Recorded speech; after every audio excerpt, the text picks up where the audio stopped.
പിതാവിൻ്റെയും പുത്രൻ്റെയും പരിശുദ്ധാത്മാവിൻ്റെയും നാമത്തിൽ ആമേൻ. എൻ്റെ പ്രിയപ്പെട്ടവർ, ഇന്ന് മെയ് 29 വെള്ളിയാഴ്ച. അമ്മേ പരിശുദ്ധ അമ്മേ, അമ്മേ പരിശുദ്ധമേ, ദൈവമാതാവേ, കൃപാസനത്തിലൂടെ ഞങ്ങൾക്കും ഞങ്ങളുടെ ദേശത്തിനും അമ്മ മധ്യസ്ഥം തേടി തന്ന എല്ലാ അനുഗ്രഹങ്ങൾക്കും കൃപകൾക്കും ഞങ്ങളിപ്പോൾ ഹൃദയം നിറഞ്ഞ നന്ദി പറയുന്നു. അമ്മേ പരിശുദ്ധമേ, ദൈവമാതാവേ, 2004 ഡിസംബർ 7 ഉച്ചകഴിഞ്ഞ് 2:30 കൃപാസനത്തിൽ സംഭവിച്ച അമ്മയുടെ പ്രത്യക്ഷപ്പെടലിനെ കുറിച്ച് തിരുസഭയ്ക്ക് സമർപ്പിച്ചിരിക്കുന്ന പഠനരേഖകളുടെ മേൽ സഭാത്മകമായ പഠനം ആരംഭിക്കുവാൻ ഞങ്ങൾ പ്രാർത്ഥിക്കുന്നു. അമ്മേ പരിശുദ്ധമേ, ഭൂസ്വർലോകങ്ങളുടെ രാജ്ഞിയായ അങ്ങേയ്ക്ക് ഭൗമസംരക്ഷണത്തിനായി പ്രപഞ്ചപ്രകൃതിയെ തന്നെ തിരുസഭ പ്രതിഷ്ഠിക്കുവാൻ ഈ പ്രത്യക്ഷീകരണം വഴി ഇടയാക്കണമേ. പരിശുദ്ധമേ, ജപമാല മാതാവേ, സകല കൃപാസനം പ്രാർത്ഥനയോടും ചേർത്ത് ഞങ്ങളിപ്പോൾ പ്രാർത്ഥിക്കുന്ന ഈ കുടുംബത്തിന്റെ പ്രത്യേക നിയോഗം പറ മക്കളെ.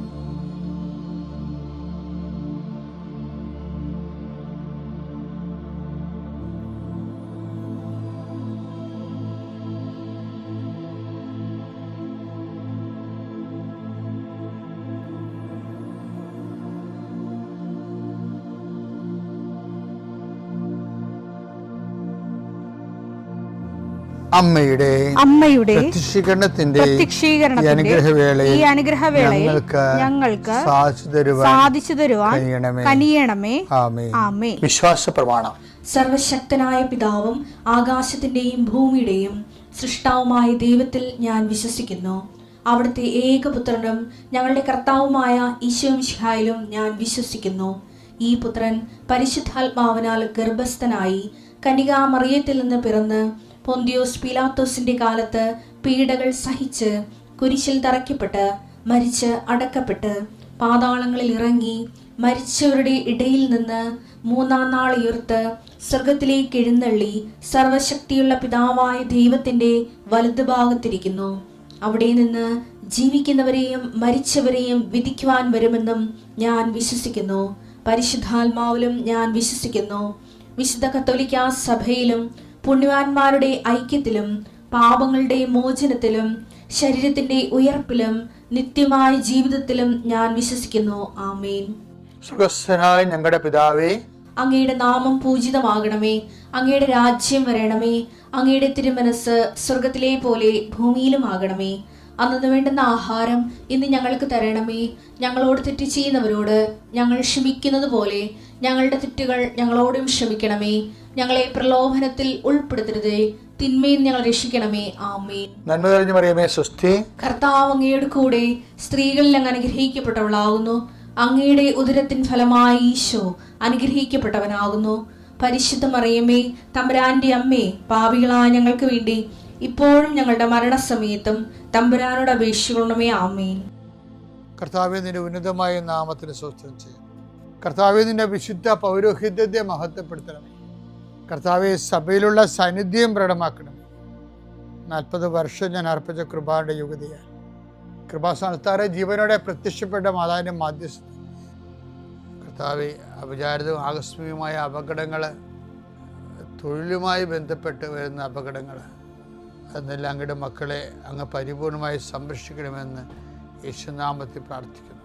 കർത്താവ്, അന്ധന് കാഴ്ച നൽകിയവനെ, ചെകിടിന് കേട് നൽകിയവനെ, ഊമന് സംഭാഷണ ശക്തി നൽകിയവനെ, മഹോരോഗ്യപ്പെടുത്തിയവനെ, തളർവാരോഗ്യപ്പെടുത്തിയവനെ, മരിച്ചവനെ ഉയർപ്പിച്ചവനെ, കർത്താവേ, നിന്റെ തിരുനാമം സ്തുതി പറയുന്നു. ഈ പ്രാർത്ഥന ചെല്ലുന്ന ഇടങ്ങളിൽ എല്ലാവരും രോഗികൾ കർത്താവിൻ്റെ നാമത്തിൽ ആശ്വസിക്കുകയും സൗഖ്യമാകുകയും ചെയ്യട്ടെ. കർത്താവെ, സമാധാനമില്ലാത്ത കുടുംബങ്ങൾ, ഭാര്യ ഭർത്താക്കന്മാർ അകന്ന് താമസിക്കുന്നവർ, കർത്താവെ, പരസ്പര സ്നേഹമില്ലാതെ കഴിയുന്നവരെ, ജീവിതം തന്നെ ഭാരമായി തോന്നുന്നവർ, മനസ്സിന് നിരാശ ജീവിക്കുന്നവർ, തൊഴിൽഭാരമില്ലാത്തവർ, തൊഴിൽഭാരത്തോടെ ജീവിക്കുന്നവർ, കർത്താവെ, ഒരു തീരുമാനമെടുക്കാൻ പറ്റാത്തവരെ, അവർക്ക് ഇന്ന് 12 മണിക്കൂറിൽ തീരുമാനമെടുക്കാൻ കർത്താവിൻ്റെ നാമത്തിൽ ഞാൻ അവരെ ആശീർവദിക്കുന്നു. കർത്താവെ, ജീവിത മാർഗങ്ങൾ അറ്റുപോയവരെ, മുട്ടിപ്പോയവരെ, സാമ്പത്തിക ബാധ്യതകളായും ജീവനടപടികളായും ഭീഷണീയമായ സാഹചര്യം ജീവിക്കുന്നവരെ, കർത്താവെ, മക്കളില്ലാത്തവരെ, കർത്താവെ, ഓരോരോ കാര്യങ്ങൾക്ക് വേണ്ടി ആ ലക്ഷ്യം നേടാൻ വേണ്ടി രാത്രിയും പകലും പ്രാർത്ഥിച്ചും ഉടമ്പടി ചെയ്തും ഉടമ്പടി കാര്യങ്ങൾ നിർവഹിച്ചുമൊക്കെ ജീവിച്ചു പോകുന്നവരെ, കർത്താവെ, അവരെല്ലാം ആശീർവദിക്കണം പ്രാർത്ഥിക്കുന്നു. എൻ്റെ കർത്താവിൻ്റെ ഉന്നതമായ നാമത്തിൽ, സഭയുടെ അധികാരത്തിൽ, കുരിശിൻ്റെ അടയാളത്തിൽ യാത്രക്കാരെ ആശീർവദിക്കുന്നു, ഇൻ്റർവ്യൂ ഉള്ളവരെ ആശീർവദിക്കുന്നു, പരീക്ഷക്കാരെ ആശീർവദിക്കുന്നു, പരീക്ഷ റിസൾട്ട് പ്രതീക്ഷിക്കുന്നവരെ ആശീർവദിക്കുന്നു. ഉന്നതമായ റിസൾട്ടിനാൽ കർത്താവ് നിന്നെ ആശീർവദിക്കട്ടെ, നിന്നെ അനുഗ്രഹിക്കട്ടെ. ഉപരിപഠനത്തിനും ഉപരിജോലിക്കും ഉപരിയാത്രയ്ക്കും വേണ്ടിയുള്ള എല്ലാ അനുഗ്രഹങ്ങളും കർത്താവ് നിന്നെ വർഷിക്കട്ടെ. നിത്യം പിതാവും പുത്രനും പരിശുദ്ധാത്മാവായ സർവീശ്വര എന്നേക്കും ആമേൻ. നമ്മൾ ഇന്ന് നോക്കുന്ന വചനം എന്ന് പറയുന്നത്, അവിടുന്ന് നിന്നെ കൈപിടിച്ച് നടത്തും. യെശയ്യാ 42:6. ഞാനാണ് കർത്താവ്, ഞാനാണ് കർത്താവ്, ഞാൻ നിന്നെ നീതി സ്ഥാപിക്കാൻ വിളിച്ചു, ഞാൻ നിന്നെ നീതി സ്ഥാപിക്കാൻ വിളിച്ചു, ഞാൻ നിന്നെ കൈക്ക് പിടിച്ച് നടത്തി സംരക്ഷിച്ചു. കൈക്ക് പിടിച്ച് നടത്തി സംരക്ഷിച്ചു. എൻ്റെ പ്രിയപ്പെട്ടവരെ, എന്താ പ്രശ്നം വെച്ച് കഴിഞ്ഞാൽ, ദൈവം പറയുന്നത് എല്ലാം കറക്റ്റാണ്. എല്ലാ കാര്യങ്ങളും ദൈവം ചെയ്യുമെന്നാണ് പറയണത്. നമ്മളായിട്ട് ചെയ്യാൻ നിൽക്കണ്ട. നീ എൻ്റെ മുമ്പാകെ ഉണ്ടാകണം, വിശുദ്ധി പാലിക്കണമെന്ന്. ഇപ്പം ഉൽപ്പത്തി 17:1 എപ്പോഴും നമ്മൾ പറയത്തില്ലേ, നീ എൻ്റെ മുമ്പാകെ ഉണ്ടാകണം, വിശുദ്ധി പാലിക്കണം, വിശുദ്ധനായിരിക്കണം. അപ്പോൾ അത് ഈ കൈക്ക് പിടിച്ച് നടത്തുമെന്ന് തമ്മിൽ വ്യത്യാസമുണ്ട്. ദൈവം നമ്മുടെ കൈയെ പിടിക്കുമ്പോൾ നമ്മുടെ കൈ രക്തപങ്കിലമായിരിക്കരുത്. ദൈവത്തിന് കയറി പിടിക്കാൻ പറ്റിയ കൈ ആയിരിക്കണം. ദൈവം കൈക്ക് പിടിച്ച് നടത്തും, പക്ഷെ അതിൻ്റെ അകത്ത് വരുന്ന പ്രീസപ്പോസിഷൻ എന്താണ്, നമ്മുടെ കൈകൾ ദൈവത്തിന് കയറി പിടിക്കാൻ പറ്റിയതായിരിക്കണം. അതുകൊണ്ടാണ് ഉടമ്പടിയിൽ ചെയ്ത എബ്രാഹത്തിനോട് ദൈവം പറയണത്, നീ വാഗ്ദാനം നടക്കുക നിനക്ക് തരും, അത് എൻ്റെ പരിധിപ്പെട്ട കാര്യങ്ങളാണ്. നിൻ്റെ പരിധിപ്പെട്ട കാര്യമുണ്ട്, എന്താണ്, നീ എൻ്റെ മുമ്പാകെ ഉണ്ടാകണം, വിശുദ്ധി പാലിക്കണമെന്നൊക്കെ പറയും. അപ്പം അതിനകത്ത് വരുന്ന വിഷയം വെച്ചാൽ, ഞാൻ നിന്നെ കൈക്ക് പിടിച്ച് നടത്തുമെന്ന് പറഞ്ഞാൽ, നീ എൻ്റെ കൈ രക്തപങ്കിലുമാണെങ്കിൽ എങ്ങനെ ദൈവം കയറി പിടിക്കാൻ പറ്റത്തില്ല. അപ്പം നമ്മൾ ദൈവത്തിൻ്റെ കൂടെ ദൈവം നമ്മുടെ കൈക്ക് പിടിക്കാൻ പറ്റുന്ന രീതിയിൽ ഒരു പരുവപ്പെടലുണ്ട്. ദൈവത്തിൻ്റെ വചനങ്ങൾക്കൊക്കെ വിധേയപ്പെട്ട്. ഇപ്പം പണ്ടേ ഞാനൊരു അച്ഛനെ പരിചയപ്പെട്ടു. അച്ഛൻ്റെ മേടിൽ ചെന്നപ്പോൾ അച്ഛനെ വിളിപ്പിച്ചതാണ്. കാര്യം വെച്ചാൽ പണ്ടത്തെ കൃപാസനം പത്രമുണ്ടേ, 2001 അത് 4 പേജേ ഉള്ളു. അപ്പം അതിനകത്ത് അന്നിരുന്നൊരു ബ്രദറാണ് ചെയ്തുകൊണ്ടിരുന്നത്. അപ്പോൾ പെന്തക്കോസ്ത ദിവസം വന്നപ്പോൾ ഞാനൊരിടത്ത് പ്രസംഗിച്ചുകൊണ്ട് നിൽക്കുകയാണ്. ഞാനവിടെ ഇരിക്കുകയാണ്, എന്തുവാണ്. അപ്പം ഒരു പ്രാവ്, കമ്പ്യൂട്ടറിൽ നിന്നൊരു പ്രാവ് എടുത്തിട്ട് ഈ ബ്രദർ എൻ്റെ തലയുടെ മുകളിൽ പ്രാവിനെ കാണിച്ച ചിത്രം കൃപാസനത്തിൻ്റെ ഫ്രണ്ട് പേജിൽ വിട്ട്. ബ്രദർ ഒരു ആർട്ട് വർക്ക് ചെയ്തതാണ്. ഈ അച്ഛനെ കൊണ്ടുപിരികി എന്നെ വിളിച്ച്. എന്നെ ഞാൻ പറഞ്ഞു, ഇതെന്താ നീ ആൾക്കാരുടെ മുമ്പിൽ ഇങ്ങനെ ദീപത്തെയും കളിക്കുകയാണെന്നൊക്കെ ചോദിച്ചു. ഞാനൊന്നും മിണ്ടിയില്ല. സാറിന് ഇങ്ങനെ അവരവരുടെ വ്യൂസ് പറയുമ്പോൾ എന്തുമാത്രം വിമർശനങ്ങളിലൂടെയാണ് നമ്മൾ വന്നത്. എപ്പോഴും ഞാനൊരു നിലപാടെടുക്കത്തുള്ളൂ. വെറുതെ ആവശ്യമില്ലാതെ എനർജി ഒന്നും ഇങ്ങനെയുള്ള കളയത്തില്ല. അപ്പം ഞാൻ അച്ഛനോട് പറഞ്ഞു, അച്ഛൻ ഞാനത് അറിഞ്ഞിട്ടില്ല കേട്ടാ, അത് ഈ ഓഫീസിൽ ചെയ്യണ കാര്യങ്ങളൊക്കെയാണ് ഇത്. അങ്ങനെ അവർ ചിന്തിച്ച് കാണുകയില്ല, പ്രാർത്ഥനാപൂർവമായിട്ടുള്ള ഒരു കാര്യമായിട്ട് അച്ഛൻ എടുത്താൽ മതി എന്നൊക്കെ പറഞ്ഞ്. അപ്പോൾ ഞാൻ നോക്കിയപ്പോൾ അച്ഛന് മേച്ചപ്പുറത്ത് ഒരു സാധനം ഇവിടെ എഴുതി വെച്ചിട്ടുണ്ട്. എന്താണെന്നറിയാമോ, ഇവിടെ ഇങ്ങനെ, അതാണ് എഴുതി വെച്ചിരിക്കുന്നത്. അപ്പോൾ അത് ഞാനെങ്ങനെ അറിയാത്ത, ഞാനത് വായിച്ചിട്ടുള്ളതാണ്. അപ്പോൾ ഈ അച്ഛനിരുന്ന വേറൊരു പള്ളി ഞാൻ അതിനുശേഷം പാരിഷ് പ്രീസ്റ്റായി. അപ്പോൾ ആ പള്ളിയിൽ നിന്ന് നടത്തണം ഈ അച്ഛനായിരുന്നു. അപ്പോൾ അവിടെ ചെല്ലുമ്പോൾ ഈ അച്ഛനെക്കുറിച്ച് ഭയങ്കര വിമർശനമാണ്. ആ അച്ഛനടുത്ത് ഞങ്ങൾ കല്യാണത്തിന് പോകുമ്പോഴാണ്, വേദപാഠത്തിന് പോകുമ്പോഴാണ്, കണക്ക് തീർക്കാൻ പോകുമ്പോഴാണ്, അങ്ങനെ പള്ളി പണിയിരിക്കും, ഇഷ്ടികയും അതുപോലെ തന്നെ സിമൻറ്റൊക്കെ കോരിക്കൊണ്ട് ആത്മാർത്ഥമായിട്ട് കഷ്ടപ്പെടുന്ന അച്ഛനാണേ. പക്ഷേ അത് പള്ളി പണിയാനൊക്കെ പുള്ളി തന്നെ കൂടും. അങ്ങനെ കുറേ നല്ല സ്വഭാവങ്ങളൊക്കെ ഉള്ള ആളാണ്. പക്ഷേ നമുക്കറിയാമല്ലോ പൗരോഹിത്യം എന്ന് പറയുന്നത് സിമൻറ്റ് കുഴക്കാൻ വേണ്ടിയുള്ള അല്ലല്ലേ മാത്രമല്ല, അതുകൊണ്ട് വേണമെങ്കിൽ ഒരു രസത്തിനെ കൂടാമെന്നല്ലാതെ അത് മെയിനല്ല. അതിൻ്റെ അകത്ത് കർത്താവ് നമ്മളെ സിമൻറ്റ് കുഴക്കാൻ വിളിച്ചല്ലല്ലോ. അപ്പോൾ എല്ലാത്തിനൊക്കെ ഓരോ ലക്ഷ്യങ്ങളില്ലേ. ഈ ആൾക്കാർ വരുമ്പോൾ ഇവർ ആട്ടി ഓടിക്കും എന്ന് പറയും. വൈകുന്നേരം വരാൻ പറയും, ഇങ്ങനെ പണി തീരുമ്പോൾ വരാൻ പറയും. അപ്പോൾ അവർക്ക് ചിലപ്പോൾ ഒക്കത്തില്ല, പിന്നെ ഭയങ്കര ഇഷ്യൂ ആകും. ഇങ്ങനെ വേറെ ഇറിറ്റേഷൻസ് ഉണ്ടാക്കും. അപ്പോൾ എന്താ പ്രശ്നം, ചിലർക്ക് ഒരു നിലപാടാണ്, അവരുടെ ഒരു പ്രയോറിറ്റി കഴിഞ്ഞിട്ട് മാത്രമേ ഇവിടെ ഇങ്ങനെയൊക്കെ ചെയ്യാൻ പറ്റത്തുള്ളൂ. മനസ്സുണ്ടെങ്കിൽ സ്വീകരിച്ചാൽ മതി എന്നുള്ള രീതിക്കല്ലേ. ഇങ്ങനെ ദൈവത്തിനടുത്ത് പറ്റത്തില്ല. ഞാനിങ്ങനെ എന്ത് വചനമായാലും ശരി, ഞാനിങ്ങനെ പോകത്തുള്ളൂ എന്ന് പറയാൻ പറ്റത്തില്ല. ഉടമ്പടി ചില അണ്ണന്മാർക്ക് പറ്റിയിരിക്കണതാണ്. ഉടമ്പടി എടുത്തെങ്കിലും ഇവിടെ ഇങ്ങനെ എന്ന് പറയും. എന്താണ്, ഏതുടമ്പടിയായാലും ഞാനിങ്ങനെയൊക്കെ എനിക്കിങ്ങനെയൊക്കെ ചെയ്യാൻ പറ്റത്തുള്ളൂ എന്ന് പറഞ്ഞു അവരാണ് ഉടമ്പടിയിൽ പണി മേടിക്കുന്നത്. അതൊക്കെ വെറുതെ വെളുക്കാത്തൊക്കെ ഉണ്ടാക്കുകയാണേ, ചെയ്യാൻ പറ്റത്തില്ല. ഇവിടെ ഞാൻ നിൻ്റെ കൈക്ക് പിടിക്കുമെന്ന് പറഞ്ഞതിൻ്റെ അർത്ഥം എന്താണ്? നിൻ്റെ കൈ എനിക്ക് പിടിക്കാൻ പറ്റിയ രൂപത്തിലായിരിക്കണം എന്നല്ല എൻ്റെ അർത്ഥം. ദൈവത്തിനെ നമ്മുടെ കൈയൊക്കെ ഞാൻ നിൻ്റെ കൈക്ക് പിടിച്ച് നടത്തിച്ചാൽ ദൈവം ഇപ്പം ഇപ്പം നിങ്ങൾ കൃപാസനത്തിൽ വരുന്നവരല്ലേ. അപ്പോൾ കൃപാസന വരുമ്പോൾ കൃപാസന എങ്ങനെ ഇവിടം വരെ എത്തിയെന്ന് നോക്കണം. ദൈവം കൈക്ക് പിടിച്ച് നടത്തിയതാണ്. കൈക്ക് പിടിക്കാവുന്ന രീതിയിൽ ഇപ്പം എൻ്റെ ജീവിതത്തിലൊരു പ്രശ്നമുണ്ടായി. എനിക്ക് അന്ന് കൊച്ചച്ഛനാകുമ്പോൾ അച്ഛനായിട്ട് ചിലപ്പോൾ ഒരു കൊല്ലം ആയി കാണുമായിരിക്കും. അപ്പോൾ വീട്ടിൽ നിന്ന് എൻ്റെ പെങ്ങൾ വിളിച്ച് അമ്മയുടെ നില പരുവക്കേടാണെന്ന് പറഞ്ഞു. കാര്യം ഞാനേ ഉള്ളു ഇതൊക്കെ കേൾക്കാൻ. അതുകൊണ്ട് എന്നോട് പറഞ്ഞ് അമ്മയുടെ നില പരുവക്കേടാണെന്ന് പറഞ്ഞു. അപ്പോൾ എന്താണെന്ന് അവൾ പറയണില്ല. അപ്പം ഞാൻ ദേഷ്യപ്പെടുന്ന കാര്യം പറയണി എന്താണെന്ന് പറ, അമ്മയല്ലേ എൻ്റെ. നമ്മുടെ എപ്പോൾ പറയാം, അമ്മക്ക് ഗർഭപാത്രം ഇറങ്ങി വരികയാണെന്ന്. അപ്പം ഗർഭപാത്രം ഇറങ്ങി വരണമെങ്കിൽ അത് നിസ്സാര കാര്യമല്ല. അപ്പോൾ ഞാനവിടെ റഷ് ചെയ്ത് വീട്ടിൽ ചെന്ന് ഞാൻ അമ്മയോട് പറഞ്ഞു, അമ്മ ഒരു പ്രശ്നമില്ല, നമുക്കിത് ആശുപത്രി പോയി എല്ലാം ശരിയാക്കാമെന്ന് പറഞ്ഞ്.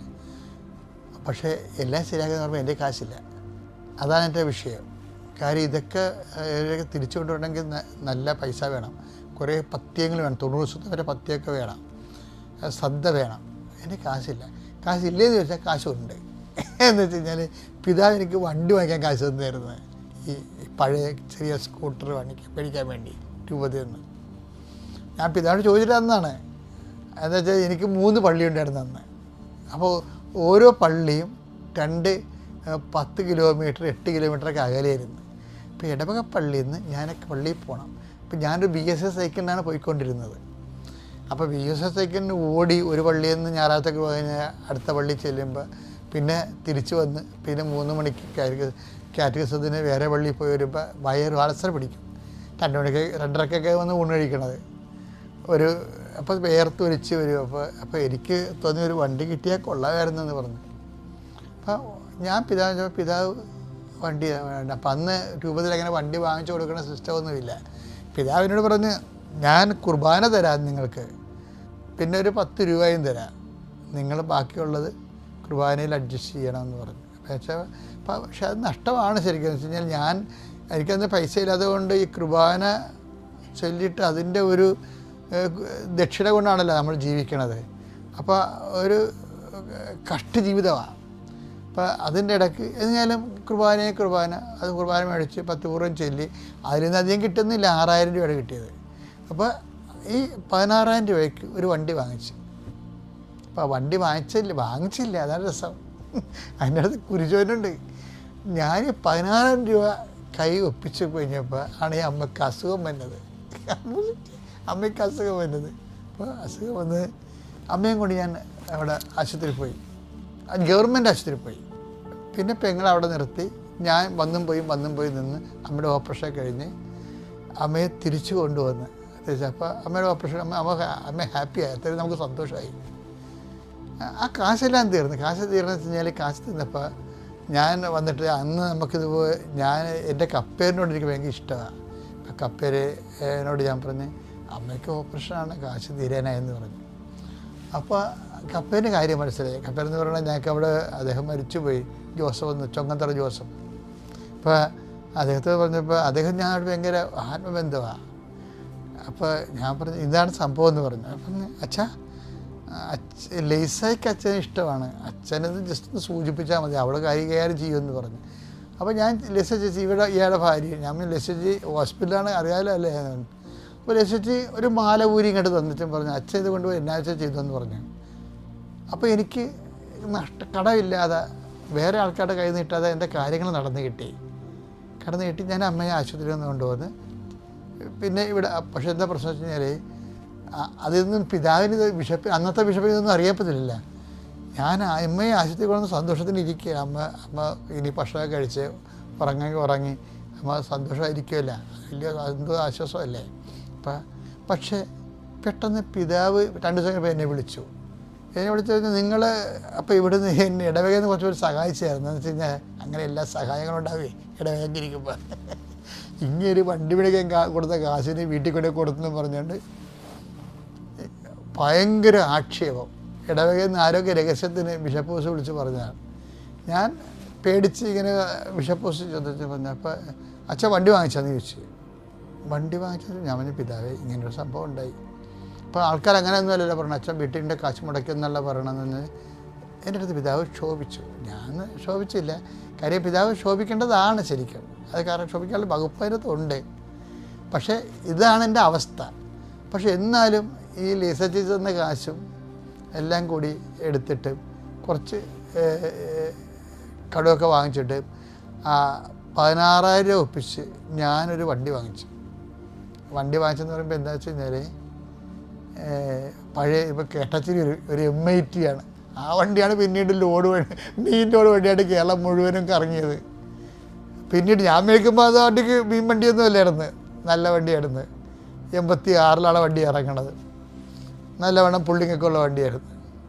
പക്ഷേ വണ്ടി വാങ്ങിച്ച് ഞാൻ വണ്ടി ഒന്ന് ഓടിച്ചൊക്കെ നോക്കണ സമയത്ത് പിന്നെയും ബിഷപ്പ് വിളിച്ച് എന്താ പറയണത്, നിങ്ങൾക്ക് ട്രാൻസ്ഫറാണ്, ആ വണ്ടി അവിടെ വെച്ചിട്ട് ട്രാൻസ്ഫർ കിട്ടുന്ന പള്ളിക്ക് പോകുമ്പോൾ ആ വണ്ടി പള്ളിക്ക് വേണ്ടിയാണ് വാങ്ങിച്ചിരിക്കണമെന്ന് പറഞ്ഞു. പള്ളിക്ക് വേണ്ടി, അല്ല അച്ഛന് സ്വന്തമായിട്ട് വാങ്ങിച്ചിരിക്കണമല്ലെന്ന് പറഞ്ഞു. ഇതിൻ്റെ അകത്തൊരു പ്രശ്നമുണ്ട്. എന്താ പ്രശ്നം? ഇതിൻ്റെ അകത്ത് കുർബാന ഉണ്ട് ഇല്ലേ. അപ്പോൾ എനിക്ക് വേണ്ടി ന്യായമായിട്ടും പറയാം പിതാവ് ഈ വണ്ടി കൊടുക്കത്തില്ല. കാരണം എന്താണ്, ഇതിൽ ഞാൻ കുർബാന ചൊല്ലിയ എൻ്റെ സ്വകാര്യമായ സമ്പത്തിൻ്റെ അത് ഇൻവെസ്റ്റ് ചെയ്തിട്ടുണ്ട്. അപ്പോൾ പകുതിയോടും 10 രൂപ പിതാവ് ഒന്നാണ്. പിതാവിന് വേണമെങ്കിൽ ആ 10 രൂപ എങ്ങനെയും ഞാൻ സംഘടിപ്പിച്ച് തരാം. അന്ന് സംഘടിപ്പിക്കാൻ പാടാണ്. അങ്ങനെ പറഞ്ഞാൽ മതിയായിരുന്നു എനിക്ക്. പക്ഷേ ഒരക്ഷരം ഞാൻ മിണ്ടിയില്ല, അവിടെ കണക്ക് പറഞ്ഞില്ല. എനിക്ക് അതായത് ഞാൻ പിതാവിന് താക്കോൽ കൊടുത്തു. താക്കോല് വന്നച്ഛന്, ഏത് അച്ഛനാണ് വന്നത് ആ അച്ഛന് താക്കോൽ കൈമാറുമ്പോഴും ഞാൻ ഈ ചരിത്രമൊന്നും അവരോട് പറയത്തില്ല. ബിഷപ്പിനോടും ആ ചരിത്രം പറഞ്ഞില്ല. ബിഷപ്പിനോട് പറയുമ്പോൾ ബിഷപ്പ് ഓർക്കും, അയ്യോ ശരിയാണല്ലോ അച്ഛൻ ഞാൻ കുർബാന കൊടുത്തല്ലേ, അച്ഛൻ്റെ പൈസ ആണ് അതായത് പകുതിയുള്ളതെന്ന് വേണമെങ്കിൽ പിതാവിന് വേണമെങ്കിൽ. പക്ഷേ അത് ഞാൻ പിതാവിന് പറഞ്ഞില്ല. പിതാവ് വൺസ് ഇങ്ങനെ പറഞ്ഞ സ്ഥിതിക്ക് ഞാൻ ആ താക്കോൽ കൈയേൽപ്പിച്ചു കൊടുത്തു. അപ്പോൾ എന്താ വിഷയം, എനിക്ക് തോന്നുന്നത് ഇവിടം തൊട്ടാണ് കർത്താവ് എന്നെ നോട്ടപ്പുള്ളിയാക്കിയത്.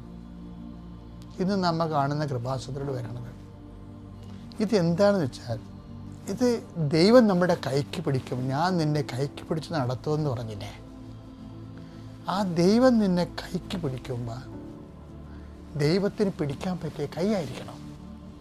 കർത്താവിന് അന്ന് മുതൽ എന്നെ നോട്ടപ്പുള്ളിയാക്കി. കാര്യം എല്ലാ ന്യായവും നീതിയും എല്ലാം വെച്ചുകൊണ്ട് ഞാൻ എൻ്റെ അമ്മയെ നോക്കി സംരക്ഷിച്ചു, ഞാൻ ഈ ഇടവകയെ സംരക്ഷിച്ചു, പിതാവിൻ്റെ വാക്ക് കേട്ട് ഞാൻ താക്കോൽ കൊടുത്തു. അപ്പോൾ ഇതെന്താ സംഭവം, അന്ന് മുതൽ നമ്മുടെ കയ്യെ പിടിക്കാൻ ദൈവത്തിന് തോന്നും. അന്ന് മുതൽ നയിക്കണതാണ്, അന്ന് മുതൽ കൈ പിടിച്ച് നടത്തുന്നതാണ്. പക്ഷേ ഇത് എവിടെൻ്റെ എന്ത് സംഭവിച്ചു കഴിഞ്ഞാൽ പരിശുദ്ധാത്മാവിന് ഇതിൻ്റെ അകത്തൊരു പ്രശ്നമുണ്ട്.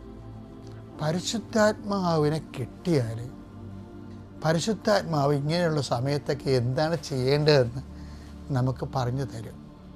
അല്ല പരിശുദ്ധാത്മാവ് ഡിസൈന് വേണ്ടിയിട്ട് കസ്തക്ക മസ്തക്ക എന്ന് പറഞ്ഞ് വിറസൊലി താഴെ വീണമെന്ന് പറയാം, അത് അഭ്യാസമാണ്. അതല്ല, യഥാർത്ഥ ക്രിസ്തു ചൈതന്യത്തിൽ ജീവിക്കാൻ പരിശുദ്ധാത്മാവ് നമുക്ക് സഹായകനാണ്. ഞാൻ ഇങ്ങനെ ഒരു കൃപയുടെ വഴികളിലേക്കാണ് പോകണമെന്ന് എനിക്കറിയത്തില്ലായിരുന്നു. പക്ഷെ പരിശുദ്ധാത്മാവ് ഞാൻ അറിയാതെ തന്നെ എന്നെ കൊണ്ടുപോകുമെന്നാണ് ഞാൻ ഇന്ന് ധരിക്കുന്നത്. ഇന്ന് ഞാൻ ധരിക്കുന്നത് വേറെ കൂടി കാര്യങ്ങളുണ്ട്. എന്താണ്? അമ്മ എല്ലാം ഹൃദയത്തിൽ സംഗ്രഹിച്ചു. അതേക്കുറിച്ച് ധ്യാനിച്ചിരുന്ന ഒരു മരിയൻ ആധ്യാത്മികതയില്ലേ, അതിൻ്റെയൊക്കെ ആധാരങ്ങളും അടിസ്ഥാനശിലകളും പാകുന്നത് ഈ കാലത്താണ്. നിങ്ങൾ ഓർത്തേക്കണം, ഒരു കാര്യം നമുക്ക് നഷ്ടം വന്നാലും നമുക്ക് അനീതിയായിട്ട് തോന്നിയാലും നിങ്ങൾ ദൈവത്തിന് കൂട്ടി ചിന്തിക്കുമ്പോൾ എല്ലാം നീതിയായിക്കൊള്ളും. ദൈവത്തിലാണ് നമ്മൾ സന്തോഷിക്കുന്നത്. പിതാവിൻ്റെയും പുത്രൻ്റെയും പരിശുദ്ധാത്മാവിൻ്റെയും നാമത്തിൽ.